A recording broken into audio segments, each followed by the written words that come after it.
बिस्मिल्लाहिर्रहमानिर्रहीम। अस्सलाम वालेकुम नाज़रीन, आप देख रहे हैं ग्रीन सिग्नल। मेरा नाम है शाहिद मुश्ताक। आज का दिन लास्ट वर्किंग डे था ईद उल फितर की छुट्टियों से पहले और बड़ा ही हंगामा खेज दिन था। आज के दिन जो समाअत हुई अदालत के अंदर, हम उसका हवाला आपको बताएंगे, लेकिन उससे पहले हम आपको एक खबर ये देंगे कि वो जो एक कानून बनाया गया था, supreme court practice and procedure bill, जिसको आपको मालूम है कि हमारी जो पार्लियामेंट है उसने अप्रूव कर लिया था, फिर उसको सेनेट से भी अप्रूव करवा लिया गया था, फिर सदर मुमलिकत आरिफ अलवी के पास उसको फाइनल अप्रूवल के लिए भेजा गया था ताकि उनके दस्तखत के बाद वो बाकायदा कानूनी शक्ल इख्तियार कर ले। उन्होंने इसको 15 दिन दबा के रखा और ज़ाहिर है, जैसा कि उनसे तवक्को की जा सकती थी कि उन्होंने उस पर दस्तखत नहीं किए, और पूरे 15 दिन मुकम्मल करने के बाद उस पर एतराज़ लगा के उसको वापस भिजवा दिया और उसको यहाँ तक कह दिया कि इसको सुप्रीम कोर्ट के अंदर जो है वो चैलेंज किया जा सकता है। अब हुआ ये कि उस पर बड़ी मायूसी और शदीद गम गुस्से का इजहार किया गया था हुकूमती नुमाइंदों की तरफ से, और दोबारा से उसको अप्रूव करवा के कानून और आइन के मुताबिक सदर मुमलिकत को भेज दिया गया था। अब कानून ये कहता है और आइन में ये दर्ज है कि सदर मुमलिकत दूसरी बार भी उसको 10 दिन तक दबा सकते हैं, और अगर उसके बावजूद वो साइन नहीं करते तो ये ऑटोमेटिकली खुद ब खुद कानूनी शक्ल इख्तियार कर जाएगा और सदर मुमलिकत के सिग्नेचर का मोहताज नहीं होगा। और बिल्कुल ऐसे ही हुआ। सदर आरिफ अलवी ने इस कानूनी मुसव्वदे के ऊपर दस्तखत नहीं किए, और कल यानी यस्टरडे को, बुध वाले दिन जो है, उसके वो 10 दिन भी पूरे हो गए। गोया कल सुप्रीम कोर्ट का जो प्रैक्टिस एंड प्रोसीजर बिल 2023 है वो अपने आप ही एक कानूनी शक्ल इख्तियार कर गया है। बस सिर्फ उसका नोटिफिकेशन होना बाकी है। और आज अताउल्लाह तारड़ ने सुप्रीम कोर्ट में आज सुबह के टाइम ये बात की थी कि आज रात 8 बजे तक या उसके बाद आज रात को किसी भी वक्त जो है वो इसका बाकायदा गज़ट नोटिफिकेशन जारी हो जाएगा। अब बुनियादी तौर पे उस प्रैक्टिस एंड प्रोसीजर बिल के जो मंदरजात हैं उसमें एक ही वो नुक्ता है, एक ही पॉइंट है जो कि सबसे ज़्यादा इम्पोर्टेंट है, जिसकी वजह से उस बिल को अप्रूव किया गया और कानून की शक्ल दी गई है। वो आता है आइन के सेक्शन 183 की क्लास 184 की क्लास 3 के हवाले से। सो इसको उर्फ़ आम में अब 183/4 का कानून कहा जा रहा है। उसके मुताबिक आइन के अंदर ये दर्ज था कि सुप्रीम कोर्ट जो है वो किसी भी वाक़े, किसी हादसे या किसी भी गैर मामूली चीज़ के ऊपर अज़ खुद नोटिस ले सकती है, लेकिन उसके अंदर सुप्रीम कोर्ट का लफ्ज़ दर्ज था। और आपको पता है कि साबिक जो माजी करीब के जो दौर गुजरे हैं सुप्रीम कोर्ट के हवाले से, उसमें चीफ जस्टिस साहिबान ने कुछ साबका लोगों ने तो उसको बड़ा बैक टू बैक इस्तेमाल किया है। अब उसकी एक तरह से तशरीह कर दी गई कि ये वन मैन शो नहीं होगा, यानी 184/3 का जो कानून है, जिसके मुताबिक सुप्रीम कोर्ट को ये इख्तियार हासिल है कि वो अज़ खुद नोटिस या सो मोटो एक्शन जो है वो ले सकती है, वो सिर्फ सुप्रीम कोर्ट के चीफ जस्टिस के ज़रिए नहीं होगा, बल्कि उसमें 3 जो सीनियर मोस्ट जजेस हैं सुप्रीम कोर्ट के, वो शामिल होंगे, और वो 3 का फैसला होगा एक किसी भी सो मोटो एक्शन के ऊपर। नंबर 2 ये कि पहले ये था कि 184/3 का जो कानून था उस पे अज़ खुद नोटिस लेने के बाद जब सुप्रीम कोर्ट की तरफ से कोई भी फैसला सादिर किया जाता था, सुनाया जाता था, तो उस पर अपील नहीं हो सकती थी। लेकिन अब आके इसके अंदर जो अमेंडमेंट की गई है उसके मुताबिक अब आप इस कानून के बाद, इस अज़ खुद नोटिस के बाद जो फैसला किया जाएगा सुप्रीम कोर्ट की तरफ से, उस पर अपील का हक भी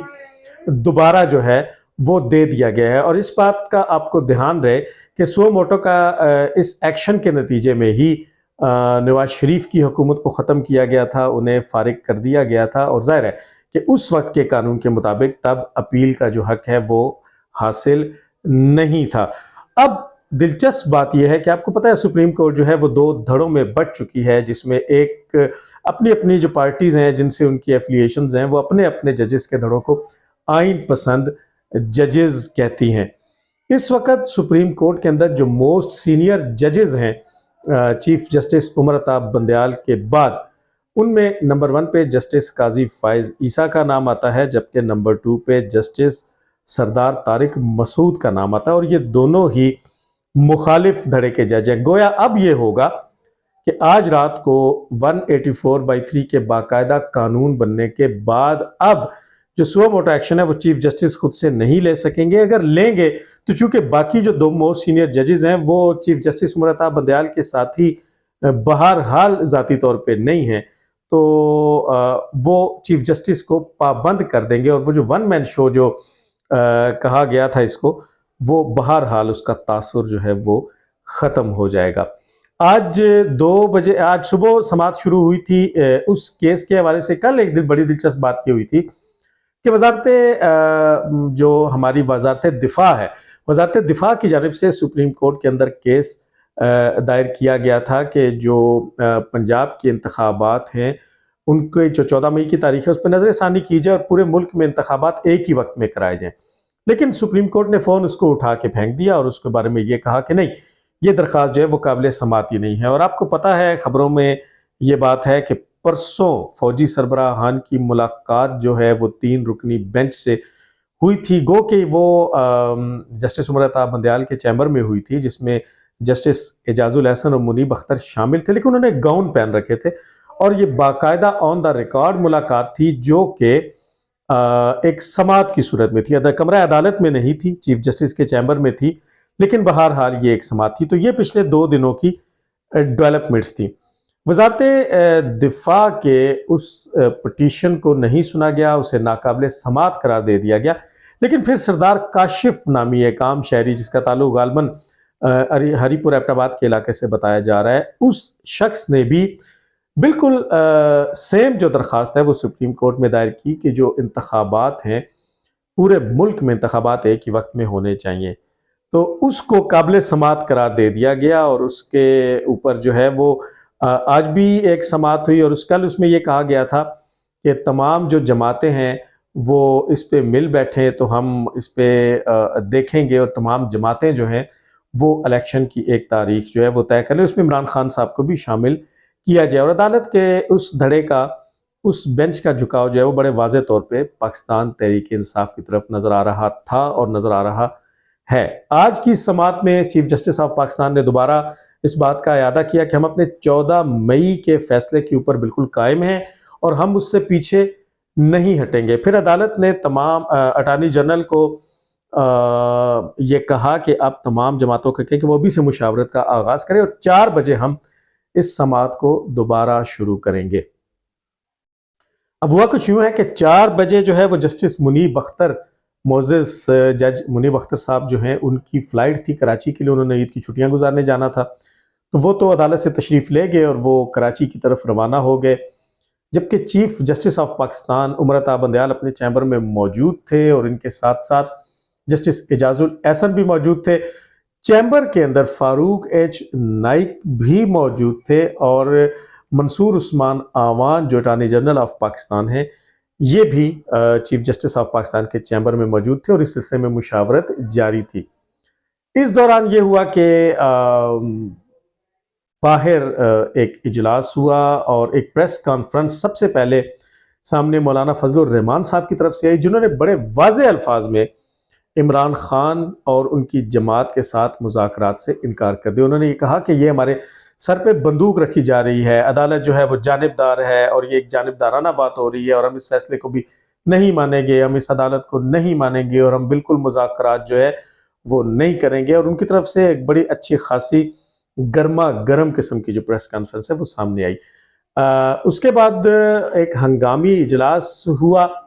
हुकूमत की तरफ से काबीना का, जिसमें मौलाना फजलुर रहमान साहब के साथ फ़ोन पे बात की गई और उन्होंने उस वक़्त भी ये कहा कि क्या हम सुप्रीम कोर्ट के ताबे होकर सारे फैसले करेंगे और क्या पीटीआई के सरबराह इमरान खान जो कि बुनियादी तौर पे नाअहल होने के काबिल हैं, ये मौलाना के अल्फाज हैं, मेरे अल्फाज नहीं है, कि इमरान खान जो कि बुनियादी तौर पे नाअहल होने के काबिल शख्स है, क्या हम उससे मुज़ाकरात करें और अगर हम यहाँ पे भी ना डटे तो फिर हमारी तो सियासी मौत हो जाएगी। तो ऐसा नहीं हुआ। आज एक मोबाइल ऐप की इफ्तिताही तकरीब के सिलसिले में वज़ीर-ए-आज़म पाकिस्तान जनाब शहबाज शरीफ पाकिस्तान टेलीविज़न की इमारत के अंदर मौजूद थे और वहाँ पे भी उन्होंने एक मुख्तसर सा खिताब किया और जहाँ उन्होंने दोबारा ये कहा कि हम 4-3 के फ़ैसले को मानते हैं, 3-4 के फ़ैसले को नहीं मानते और हम सुप्रीम कोर्ट से भी उम्मीद रखते हैं कि वो इस मामले में हमारा साथ देगी कि पार्लिमान जो है वो ही बालादस्त रहे, ना कि अदलिया पार्लिमान से ऊपर हो जाए। अब उसके बाद सबसे आखिर में लेटेस्ट अपडेट में ये हुआ जब दिन के एक वर्किंग डे के खात्मे की तरफ जब दिन जा रहा था तो बिलावल जरदारी ने एक प्रेस कॉन्फ्रेंस बड़ी धुआंधार किस्म की जिसमें उन्होंने सीधा सीधा ये कह दिया कि हम 4-3 के फैसले को मानते हैं, हम 3-4 के फैसले को नहीं मानते और हम इन जजेस के इस फैसले को नहीं मानते। हम फेडरेशन की बात करते हैं, हम एक ही दिन में इंतखाबात करवाने के ना सिर्फ ये कि कायल हैं बल्कि हम ऐसा ही करवाएंगे और उसके अलावा हम इंतखाबात नहीं करवाएंगे। सुप्रीम कोर्ट में अलबत्ता जो है वो मज़ीद कुछ वक्त अटार्नी जनरल ने जजेस से मांग लिया कि मुशावरत के लिए मज़ीद वक्त दिया जाए और इसके साथ साथ फारूक एच नाइक साहब ने भी ये कहा कि अभी हमारी मुशावरत जारी है, हमें वक्त दिया जाए। अब इसमें एक चीज़ बड़ी अजीबो गरीब है, उसमें यह कि एक तरफ तो पीडीएम की जमातें जो हैं वो इस बेंच को मानती नहीं हैं और दूसरी जानिब पीडीएम की जमातों ने इसी बेंच के आगे अपने अटार्नी जनरल को और अपने अपने वकला को और अपने नुमाइंदों को भी भेज रखा है। तो फिर ये उस बयानिए की नफी है जिसके मुताबिक वो इस बेंच को ही सिरे से नहीं मानते। आज रात 183/4 का जो कानून है वो भी कानून बन जाएगा जिसके मुताबिक अब सो मोटो का इख्तियार सिर्फ चीफ जस्टिस ऑफ पाक जो कोई भी हो उनके पास नहीं रहेगा। आज एक बात सुप्रीम कोर्ट में ये भी की गई उमर बंदयाल साहब मोअज़्ज़ज़ चीफ जस्टिस की जानिब से कि चूँकि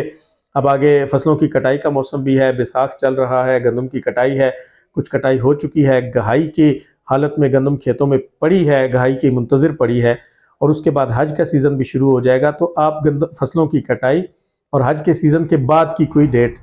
रख लें। अमीर जमात इस्लामी सिराजुल हक की तरफ से बकर ईद के बाद, ईद उल अजहा के बाद इलेक्शन कराने की तजवीज़ भी दी गई, लेकिन अभी ऊँट किसी करवट बैठा नहीं। हुकूमती जमातों का मौक़िफ़ यह है कि हम ईद के दिनों में भी अपने जो राबते हैं वो जारी रखेंगे। इसके साथ ही जो समात है उसको 27 अप्रैल तक मुलतवी कर दिया गया। अब बीच में ईद की छुट्टियां हैं, इन दिनों में क्या होगा हम आपको अपडेट करते रहेंगे, हुकूमती राब्तों से भी आपको आगाह करते रहेंगे। आज के लिए बस इतना ही, इंशाल्लाह अगले व्लॉग में आपसे दोबारा मुलाकात होगी।